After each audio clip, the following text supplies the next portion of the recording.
The Wood Stove Sessions are brought to you by Kinden's Bakery, located at 151 Main Street, Lewisport, Newfoundland. By MusicNL, motivated by a vision of music cultivated at home and celebrated everywhere. Le Gabotour, Newfoundland and Labrador's French language newspaper. And the Citadel House, where music comes to be heard.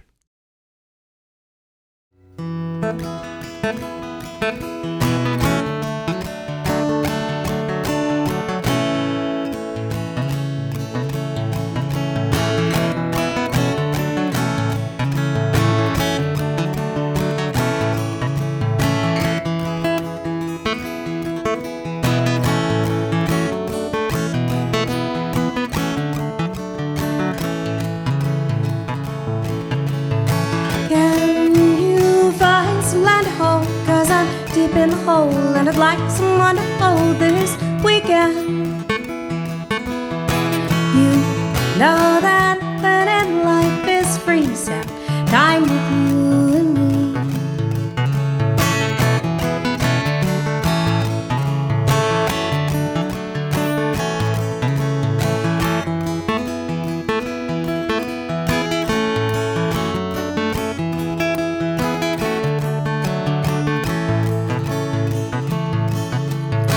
Can you find some grass to rake or bake a wedding cake? 'Cause we're dealing with heartbreak this weekend. You know that in life is free, so time with you and me.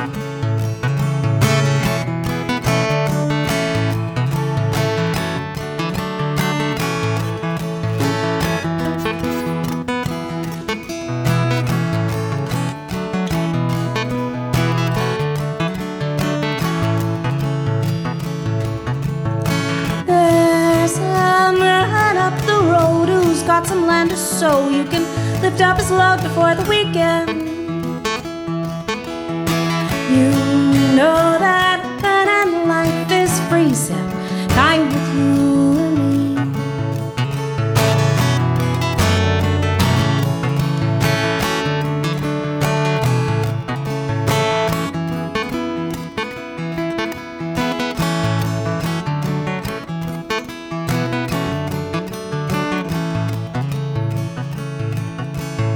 My wallet was stolen, my heart has grown cold, and I'd like someone to hold this weekend. You know that in life is free, so time with you and me.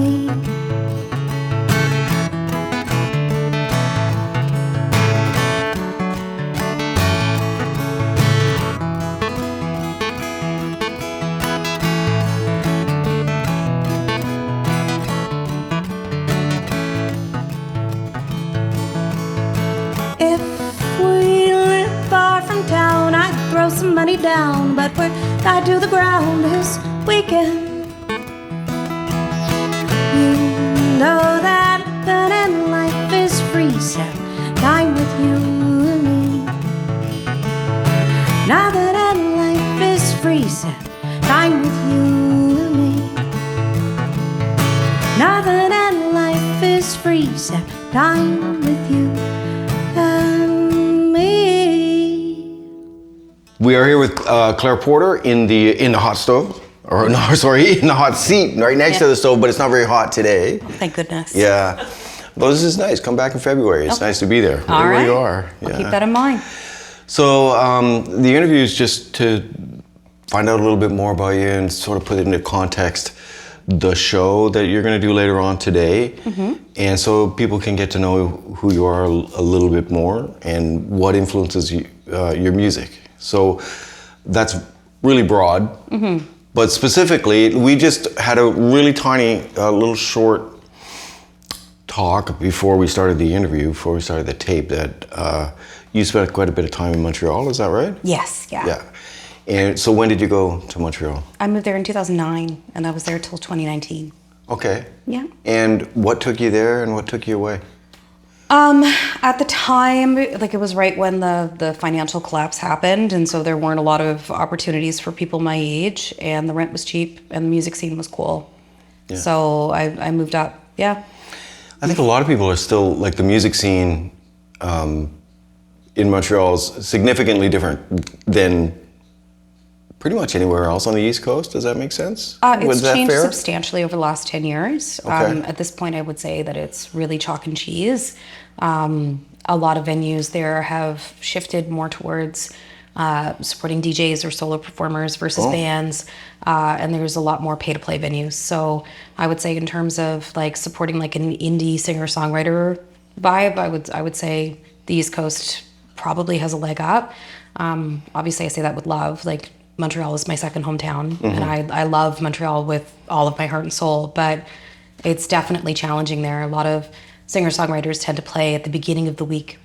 Okay. And at the end of the week, you sort of expect to see more DJs or visiting bands. Yeah. So you use the phrase pay to play. For those who might not know what that is, can you explain that to me? So typically, at least 10 years ago, like if a venue wanted to have live music, they would pay you. So back in the day in Montreal, it was more common to have like a percentage of bar sales. So if you were a band, you would show up and there would be no cover charge. So if somebody wanted to show up as a consumer and they wanted to hear live music, they wouldn't have to pay anything to get in, and they would just buy a bunch of beer, and then you would get whatever percentage that the bar thought was fair. Okay. And now a lot of spaces that are trying to like maintain expensive audio equipment will instead charge the band in, I would say the ballpark would be $200 to say $350 up to like $500 for a night. So the band essentially rents the space and then correspondingly has to charge a ticket or a door charge in order to make that money back. So And it's a lot more challenging for a band. Yeah, what's the average ticket price in Montreal then? It's rough, like especially in the summertime, because in Montreal you can drink in parks. Right. So it's common for a local to like if you have a Saturday off, whatever, to like have a picnic in a big park, and then you like open a couple bottles of wine, and then by 7 or 8 o'clock you're kind of ready to go home and go to bed. Yeah. So I would say in the neighborhood of like $10 to $25, depending upon the size of the venue and the popularity of the band. I would say that's sort of your ballpark. And you're talking about 100 to 200 seat venue, or like how many people would rotate through a bar? Like, Montreal has more restaurants and bars per square foot than New York City does. okay. So there's a lot of venues that are the size of a postage stamp, tiny. Yeah. And then there are obviously bigger ones like Club Soda that have like a couple hundred people. Like that's Right. be comparable to like the Rock House, right? But there's a lot of like teeny tiny little cafes where you also will see like a singer-songwriter.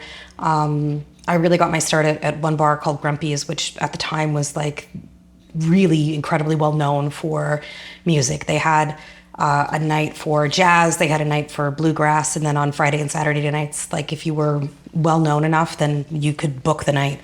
And I think the capacity of that bar was probably 200 roughly, but I mean like you're asking me to really dig through the cobwebs of memory on that one. Yeah. So it was 2019 when you came back. Yes. Was that, so that was just prior to COVID? It wasn't COVID driven? No, it was right before, yeah. Yeah. Okay. And compared to before you left, like the scene in St. John's in particular, before you went to Montreal and now, or when you came back, did you see a difference? I was 12 years old when I left St. John's. Never so mind. I'm not entirely sure what the bar scene was like. Yeah. I probably could have had way more fun as a 12-year-old. Given my time back, you know what I mean? I would have been spending a lot more time downtown. So I think the sharp answer would be that I don't know. Like Right. I didn't grow up entirely in St. John's. I grew up in between like Happy Valley Goose Bay, St. Okay. John's, CBS, Marystown, and then I went to high school in Halifax. So I have no idea what the downtown scene was like before I moved back in 2019. Explain all that to me. Like Happy Valley Goose Bay to Halifax. Like, is that military? Like, why were you moving? You would have to ask my parents. Okay, It was they just a combination of poor impulse control and making your best decisions with your life. I don't know. Okay. Yeah. All right. I mean, again, as a 12-year-old, I guess I could have asked more questions, but I was just sort of pack up your shit and go. No, and looking at it now,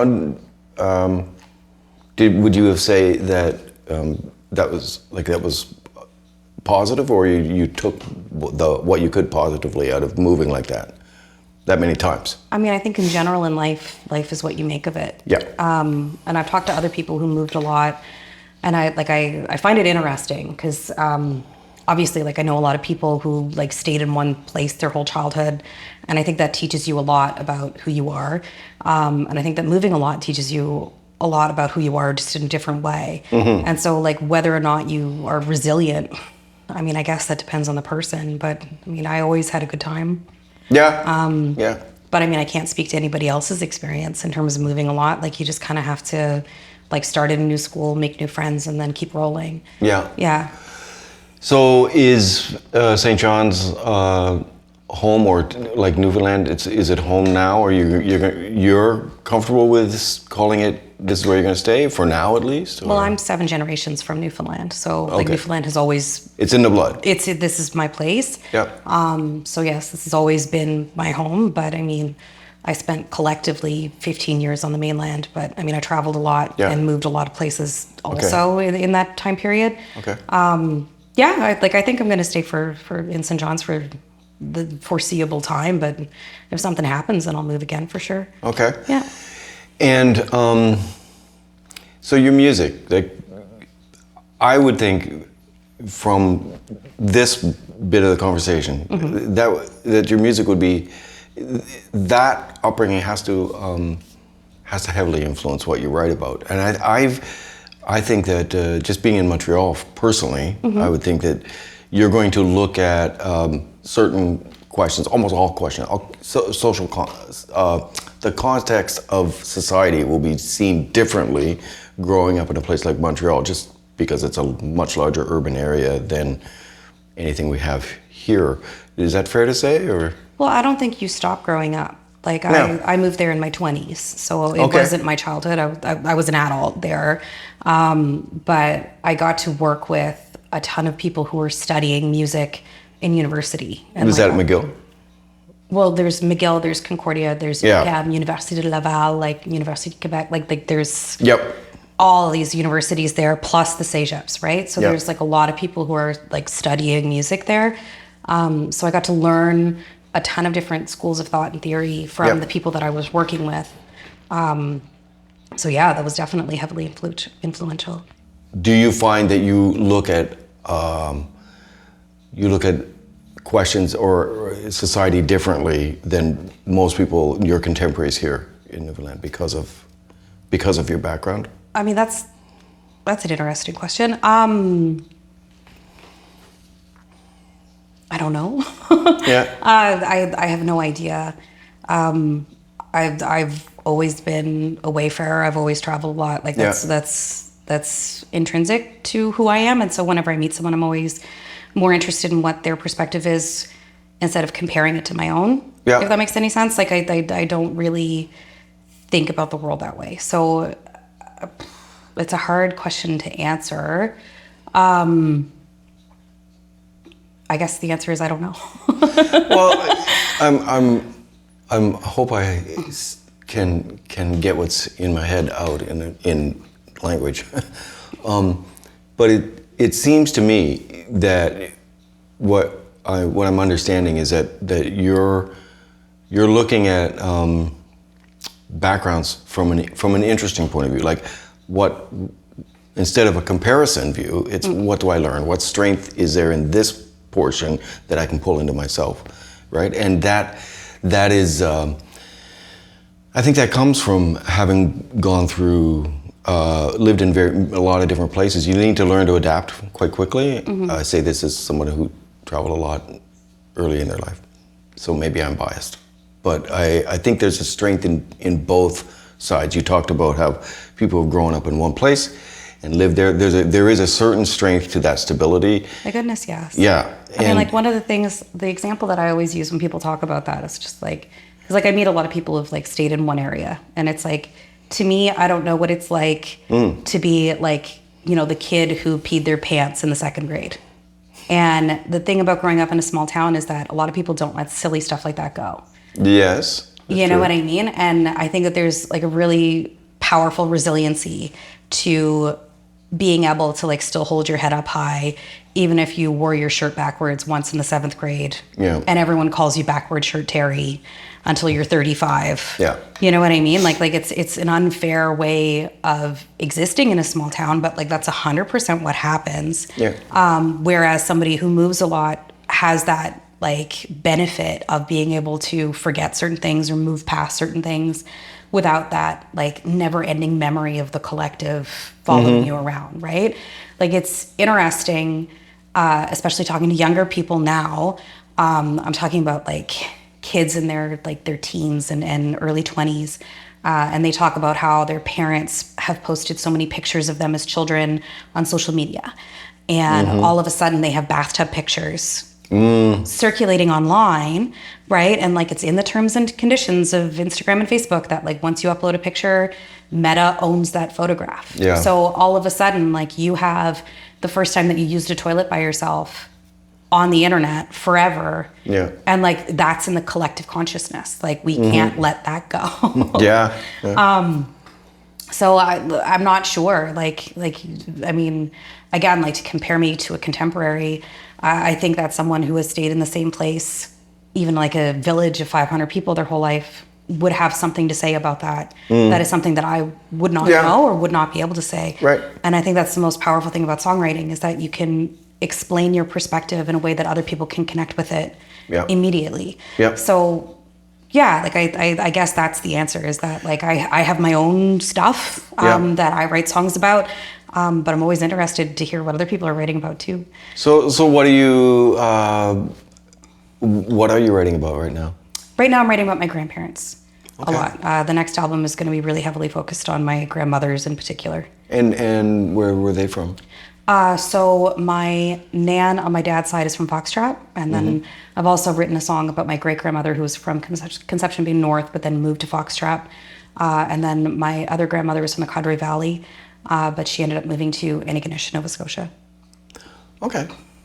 You said 7 generations Newfoundlanders? Yeah. Where was is it from? What part? Was it England, Ireland? Ireland. Ireland.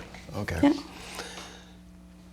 Do you find a connection to Ireland or? I think 7 generations, you might as well just call yourself a Newfoundlander. Yeah, I'd say. You know, like round up, round down. I don't think Ireland wants anything to do with me. That's true enough. Yeah. So in writing about family, have you like your grandparents? Yes. Has there been some research involved? Have you gone back into Little bit. family history? My grandmother's, I don't know, I come from a big kind of Irish family. So like these stories are kind of passed down, but I'm mostly writing about my own recollections of them. And like, I think it's important as a writer to like never forget that your perspective is always going to color whatever you write. So like whatever songs that I write are songs that are deeply from my perspective. I'm sure that if they could come back into this world from whatever world they're in now, they would probably be like, no.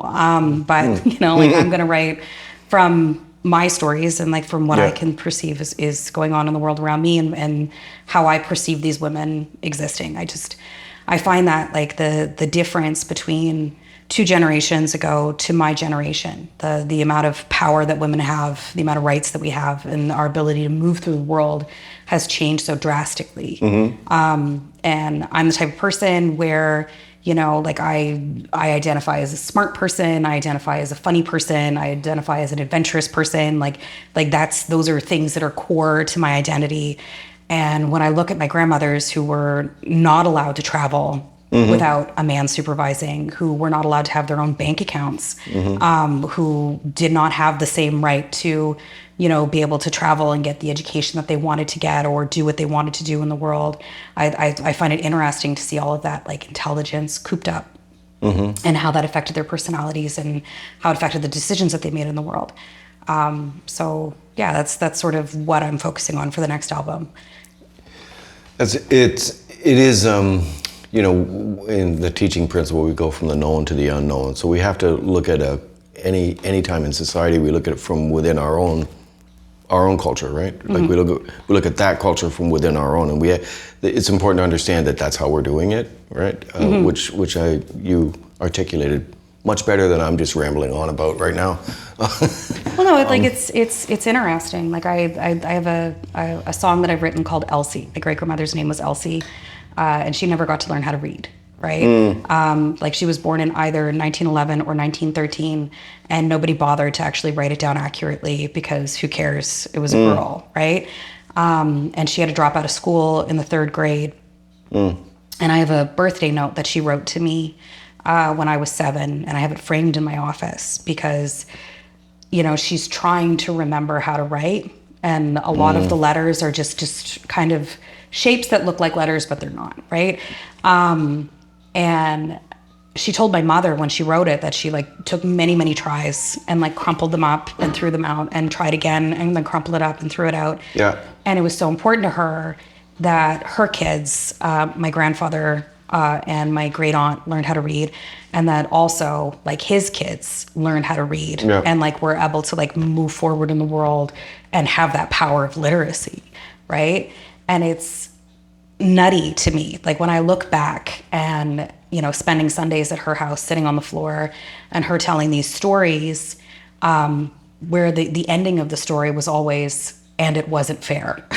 Oh. Because that was the most important thing that she wanted to teach me, was that like sometimes the world's just not fair. Right. You know what I mean? Like you have to have like a certain amount of toughness. Sometimes you have to have a certain amount of backbone. Like you have to have a certain amount of like preparedness for disappointment, because like that is the world. And so it's really powerful to me to think about this woman who raised, you know, 2 charismatic, powerful children without ever learning how to read. Like, and it's such a crucial skill that we all kind of take it for granted nowadays. But like we're hitting a point now, like especially, you know, with social media and with everything that we're seeing in the political sphere and with social media and all of these things, where like we're kind of questioning like whether or not people truly have like, you know, literacy to a point where they have, you know, critical thinking skills. And the ability to like gauge like, you know, what is actually going on, like in terms of AI, like how do we perceive and decipher? Oh yeah, that's a big real question, right? And like that's critical thinking, like that's a skill. Teaching how to think instead of what to think, right? It's really important. And so like I, with all of this, you know, cacophony right now, like every time I turn on the news, it's like some story about like a fake story or AI or whatever the heck. You're like, okay, like how would have my gran interacted with this, and how would she have like parsed that out? Because she was one of the smartest people you've ever met in your entire life. She was kind to a fault, but she was just like sharp as a tack. You know what I mean? So like my feeling is that she would have had a really strong sense of critical thinking, but not necessarily the ability to like read it herself, which is really interesting. But clearly able to communicate it, but only orally, right? Yeah, it's interesting. My grandfather, born in probably 1886. Right?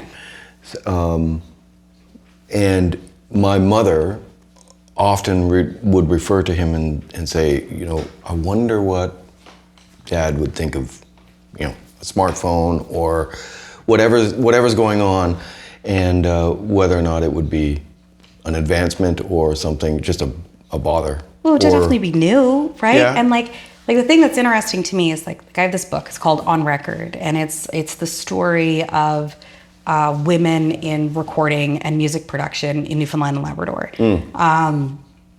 And in the book, they talk about how part of Joey Smallwood's success politically in Newfoundland was that he recorded his speeches onto wax cylinders, and he would mail them to smaller bay communities so that people could listen to what he was saying as opposed to trying to read it in a newspaper. Right? Like there is a sense of like using the technology that's available to you to be able to like communicate your message. Whether or not your message is like objectively good. But it's very like it's nuanced. It's interesting.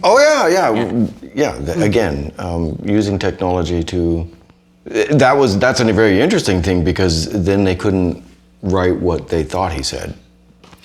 Right, that and then it wasn't. You know, he was able to, in some ways, communicate directly with the people that he needed to communicate. Well, he was exactly theoretically. doing that. Yeah. That's exactly what he was doing. That's what he was doing, yeah. You know, like communicating to where people could sit around a parlor and have a discussion. Yeah.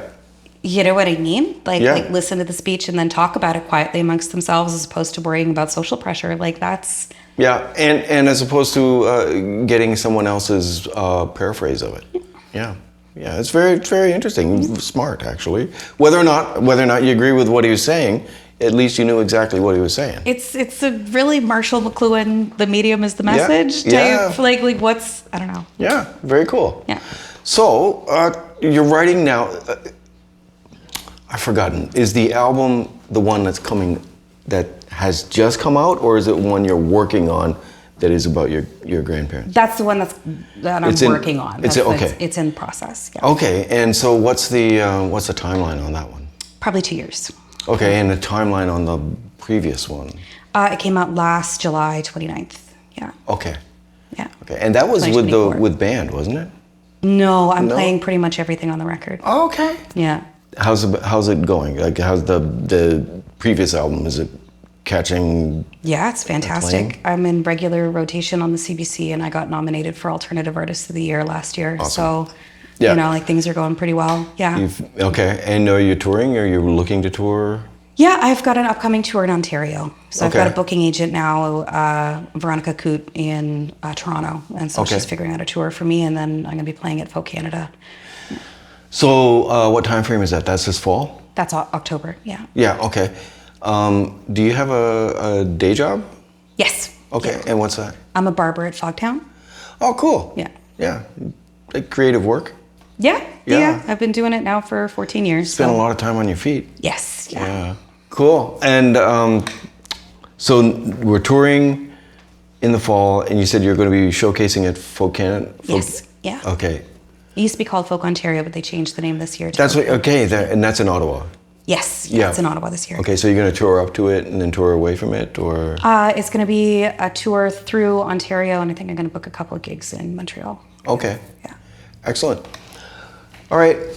I think that's. Oh, where can people find out about you, like online? So I'm on every streaming service under Claire Porter. I have a website, claireporterinthestouts.com. I'm on Right. Instagram at Claire Porter in the Stouts, and then you can find me on Facebook as well.